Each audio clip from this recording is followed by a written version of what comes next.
Bom, pessoal, eu vou mostrar para vocês então os componentes que formam aí uma Fiber Laser, tá? Para você entender o funcionamento da máquina e compreender um pouquinho porque os equipamentos podem custar mais ou menos, tá? Principalmente no que se refere à marca da fonte de laser, que está aqui atrás, que eu vou mostrar para vocês também depois. Tá? Então agora eu vou pegar e vou mostrar para vocês componente por componente para explicar cada uma função dentro da máquina. Bom, pessoal, começando pelos botões, então, a gente tem o botão de emergência, que você clica, a máquina para de funcionar, gira, ela volta. Temos o botão de power, que liga e desliga a máquina. E esse botão verde, que é o botão de foco, tá? Ele aciona os lasers de foco, que nada tem a ver com laser de corte ou laser de mapeamento que a máquina faz, tá? Tem a ver com esses dois canhões de laser aqui, que são acionados para dar o foco, tá, da máquina. Que essa máquina tem que trabalhar no foco, é como uma câmera, né? Você tem que ter o foco exato entre a lente e o objeto para ela funcionar corretamente. E bom, aqui nós temos o driver, tá? Esse driver é o que controla o quarto eixo, né? Então é de alta qualidade, tá? É um DM542, esse é o mesmo que nós utilizamos em nossa CNC, por isso nós sabemos que tem uma qualidade superior, tá? Tem alguns drivers desses que podem dar problemas, podem fazer a máquina não girar o quarto eixo de forma correta. Aqui nós temos também, então, a fonte de alimentação da máquina, que essa é uma máquina que funciona com corrente contínua. A corrente que vem da tomada, ela vem com corrente alternada, 230 volts, 220 volts, né? Entra aqui nessa fonte, ela transforma em 24 volts e vai mandar para a máquina, tá? Aqui nós temos, então, a placa JCZ, que é uma placa comum, tá, de todos os lasers. É ela que controla a máquina inteira. Então, controla os espelhos que estão ali dentro, que eu vou mostrar para vocês, tá? E ela vai controlar tudo na máquina. E deste lado temos os conectores aí do quarto eixo, conector da pedaleira, temos o conector de energia da máquina, né, que estão logo aqui atrás, tá? Temos os coolers de arrefecimento e agora eu vou mostrar do outro lado para vocês, onde tem a fonte de laser, tá bom? Então, na parte de trás, nós temos aí a fonte, tá, de produção de luz, que vai ser a fonte de fibra ótica. É por isso que chama Fiber Laser, porque tem uma fonte aqui dentro que conduz a energia, a luminosidade produzida, através desta alma amarela, que é de aço, e por aqui dentro circula uma bem fininha, mas bem fininha mesmo, uma fibra ótica, tá? Que vai conduzir essa luz lá para a parte ótica através deste duto, tá? Esse duto é conectado na parte ótica, ele não sai, exatamente porque a fibra tem que vir da fonte até a parte ótica da máquina, tá? Aqui no caso nós temos uma Hikos de 50 watts. Por isso que eu falo, não tem fabricante de laser no Brasil. Isso aqui vem tudo da China. Existem 3 grandes marcas aí que a maioria das máquinas trabalha, que é Hikos, JPT e Max. Diferenças entre elas. A Hikos, na nossa análise, ela tem uma potência maior de penetração, de gravação, para você poder penetrar mais no material, ela penetra mais rápido, do que a JPT, por exemplo. Mas a JPT faz um pouco melhor a fotogravação que a Hikos, tá? E a Max ela pega um pouco desses dois e ela é uma máquina um pouco mais cara, tá? É um laser alemão, mas produzido na China, e ela vai ter um pouquinho mais de potência, mesmo sendo de 50 watts, tá? Eu tô falando dentro de uma máquina de 50 watts. E um pouquinho melhor aí a fotogravação. Na verdade, se equipara aí a JPT. Então, pra gente, o melhor custo-benefício é Hikos, tá? Ela vai te entregar um corte perfeito, uma gravação perfeita e uma fotogravação muito boa também. É o que a gente usa, tá? Minha esposa tem uma fábrica aqui de pingentes em São Paulo, tá? E ela usa na fábrica dela a marca Hikos, que foi a que eu coloquei lá para ela, que eu acho que é a melhor em relação custo-benefício. Até em relação de manutenção, que depois a gente vai falar disso. Então fique atento, não adianta você falar, a máquina qualquer marca que te falarem no Brasil, o cara pegou e fez a gravação a laser da marca dele aqui. Ou ali, enfim, onde aparecer. Mas os componentes internos, até mesmo o gabinete da grande maioria, tá? Não, tem alguns gabinetes que até o pessoal fabrica, mas a grande maioria dos gabinetes, tudo vem da China. Para a gente, compensava trazer muito mais semi-montada, porque ela vem semi-montada, a gente termina de montar ela aqui, tá, para vocês, do que a gente ter uma fabricação de gabinete próprio, etc. Tá? Por isso que a gente não coloca a nossa marca em Nove Tecnologia, assim como colocamos na CNC, nas impressoras 3D, porque nós não somos o fabricante, deixamos isso bem claro. Tá? Como todos os que tem no Brasil, nós trazemos de fora e fazemos a revenda. Por isso que nós não colocamos nossa marca no equipamento. Tá? E a gente avisa o cliente dessa questão.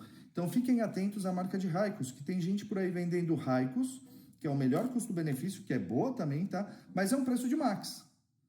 Então é isso que você tem que ficar atento, tá? Se você está pagando a mais numa máquina do que a maioria das pessoas estão vendendo, é porque tem que ser Max ou JPT, que são mais caras. Se não, é porque eles estão vendendo Raikos a um preço, né, que não condiz com o melhor custo-benefício, mas é boa, tá? Então não é que você não vai conseguir usar e tal se fizeram isso com você. É que elas custam mais caras e essa é melhor custo-benefício, mas é boa, funciona, corta, é perfeita, tá bom? Bom, é aqui que a gente vai então para a parte ótica, tá? Esse aqui é o galvo. Dentro dele existem espelhos que fazem movimentos, só que são muito rápidos. No caso nosso, é 9.000 milímetros por segundo, tá? Os antigos chegavam até 7.000, então fiquem atentos. Galvos de modelo antigo que são mais baratos, os lasers de foco, que são esses dois, estão embutidos aqui, que dificulta a manutenção desses lasers, desses canhãozinhos que pode vir a dar problema no futuro, tá?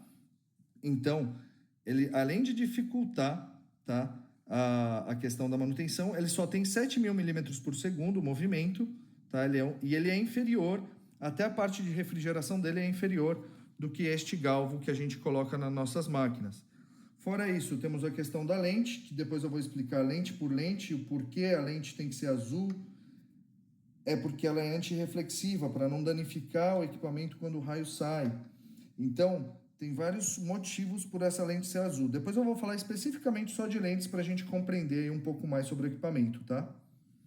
Porque é a lente também que vai determinar, tá? Ela vai acabar determinando aí o tamanho da sua área.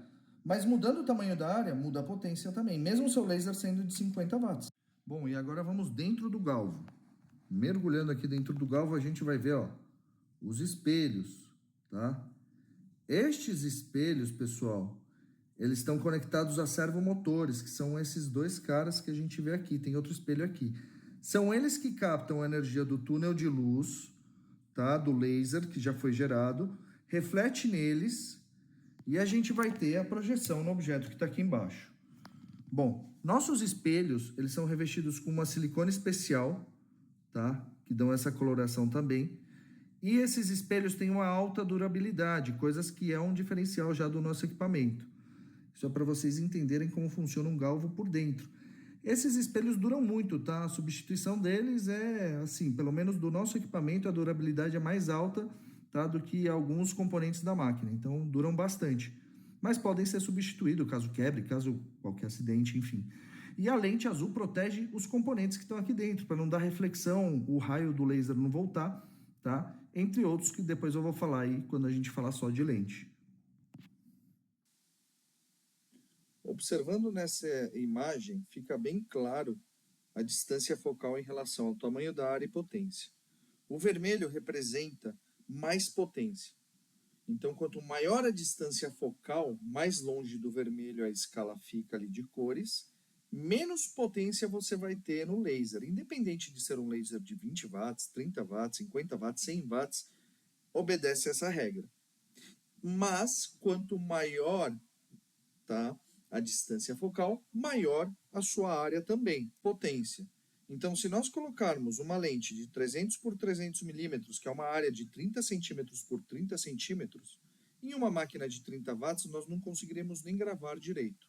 Em uma máquina de 50 watts, você até consegue gravar, tá? Porém, para você efetuar cortes, para você efetuar uma gravação mais profunda, para fazer uma medalha, você vai utilizar aí uma lente no mínimo de 110 por 110 na máquina de 50 watts, ok? Porque a distância focal vai ser um pouco maior, a área vai abrir por 110 por 110 milímetros, tá? Então você vai ter uma área aí de quase 11 centímetros por 11 centímetros, E você vai já conseguir cortar nossa máquina de 50 watts aí nessa distância focal com essa lente e essa área de trabalho, corta chapas de até 1.8 aí tranquilamente. E 0.8, 0.6, 0.7, de uma passada só você já consegue ver o laser apontando embaixo da chapa. Já para máquinas de 30 watts, e fica aí a dica para o pessoal que já tem a máquina e tem de 30 watts, pode colocar uma lente de 70 por 70. Vai ficar uma área menor, porém a potência do laser vai ser maior. E claro, se você colocar isso numa lente de 70 por 70 milímetros, né, desse tamanho de uma máquina de 50, a de 50 vai ficar um canhão, ela vai cortar muito mais. Você vai conseguir profundizar bem mais. Tá? Então, essa é a relação que nós temos entre o tipo de lente, o foco da lente. Então, se o foco dela está a 10 centímetros, a 50 centímetros, tá? Estou exemplificando só. Vocês têm a medida exata de cada lente nesse desenho que eu coloquei aí para vocês, tá? Você vai ter relações, então, de tamanhos de áreas diferentes e tamanhos e potências de laser diferentes, tá? Mesmo numa máquina de 50, 30 ou 20 watts. Então, essa é a relação que a gente tem aí no equipamento com a lente, ok? Fora ela ter que ser azulada, por ser antirreflexiva, acaba preservando o equipamento, né? Então, isso também é importante aí destacar.